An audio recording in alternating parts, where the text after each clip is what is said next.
حضرت بلال آئے جناب عمر سے ملنے، کیسے وہ کسرا بھی آئے تو عمر خاطر میں نہ لائے، پر بلال حبشی دروازے پہ داخل ہوئے تو فاروق اعظم نے کرسی چھوڑ دی، ہاتھ باندھ کے کونے میں کھڑے ہو گئے۔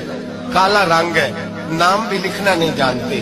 لوگ کہنے لگے عمر کون آ رہا ہے جس کے لیے تیرا اتنا استقبال ہے؟ حضرت عمر کہنے لگے چپ کر جاؤ، اس کی بات نہ کرنا، اسے آنے دو۔ حضرت سیدنا بلال آئے، کہنے لگے امیر المومنین کیا کر رہے ہو؟ فرمایا نہیں چپ کر یار، بازو پکڑا، اپنی کرسی پہ بٹھایا۔ حضرت بلال کہنے لگے حضور میں غلام ہوں، مجھے تو طریقے بھی نہیں آتے ان کرسیوں پہ بیٹھنے کے، میں تو غریب ماں کا بیٹا، غلام باپ کی اولاد، یہ آپ کیا کر رہے ہیں؟ حضرت عمر کہنے لگے بلال تھا تو غلام ہی، پر جب سے مصطفیٰ کا غلام بنا ہے تو ہمارا امام بن گیا ہے، اب تو امام ہے رسول اللہ کی امت کا۔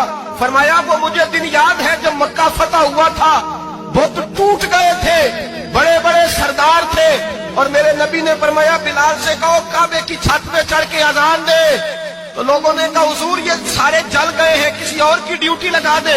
حضور نے فرمایا چپ کرو، بدر میں مار کھا کے اذان پڑے تو بلال، احد میں پتھر برسے اذان پڑے تو بلال، تپتے صحراؤں میں پڑے تو بلال، ہر جگہ مار کھائے تو بلال، اور آج اگر اللہ نے عزت دی ہے تو میں لوگوں کو دیکھ کے بلال کو عزت نہ دوں؟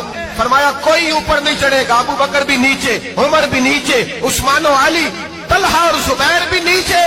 آج یہ حبشی غلام کعبے کی چھت پہ چڑھے گا اور میں دنیا کو بتاؤں گا کہ اصل عزت اسی کے پاس ہوتی ہے جو رسول اللہ